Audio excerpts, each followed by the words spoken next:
En attendant mon tour. Alors, c'est une toune que j'ai vu que j'étais allé faire une visite à l'hôpital à un moment donné. C'est quand même assez creux comme sujet. Là. Mais j'étais allé là, puis il y avait une personne qui était en fin de vie. J'y ai parlé un peu. Puis cette personne-là m'a raconté que elle avait hâte de mourir. Parce qu'elle était plus capable. Fait que moi j'ai dit je vais faire une toune qui s'appelle En attendant mon tour. En attendant mon tour pour mourir, en attendant mon tour pour guérir, pour n'importe quoi, mais pour sortir d'ici. Puis ça m'a inspiré beaucoup, ça m'a touché à 13 ans. J'ai fait cette tune-là, puis je l'ai ressorti hier, puis j'ai dit, moi, je pourrais faire ça à la radio. Ça serait bien. Eh bien, ça va nous faire plaisir de l'entendre à l'instant même. Voici En attendant mon tour. Et puis son tour, c'est maintenant. C'est Thomas Gouin qui est sur Mix. Et on vous souhaite un bon mercredi.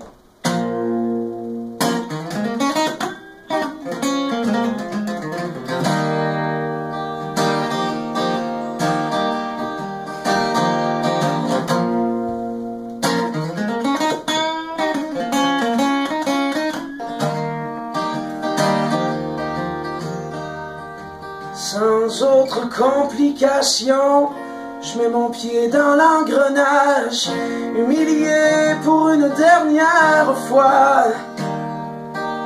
Si la vie m'appartient, je choisis de ne plus la vivre malade, sous la porte de mon âge, comme une autre maison qui m'attend. À la pointe de mon fusil, y a comme un autre refrain qui me prend à la source d'un monde infini. Tu ris encore tout seul, et tu aimes encore les feuilles qui tombent sur ton printemps, qui se détache comme un enfant. En attendant mon tour, je fais des allers-retours entre l'hôpital et ma cour.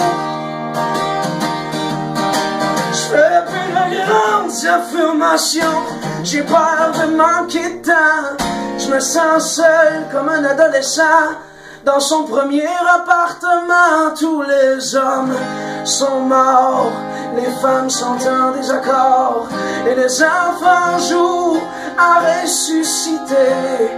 Mais j'aurais aimé en profiter, humer les secondes, apprendre à voler. Oh,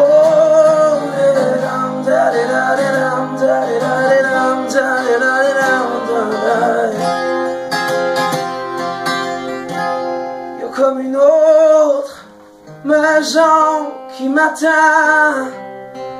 à la pointe de mon fusil. Y a comme un autre refrain qui me prend à la source d'un monde infini. Tu ris encore tout seul, et tu aimes encore les feuilles qui tombent sur ton printemps, qui se détachent comme un enfant. Et c'est Thomas Gouin qu'on vient d'entendre avec l'une de ses premières compositions alors qu'il avait à peine 13 ans. C'était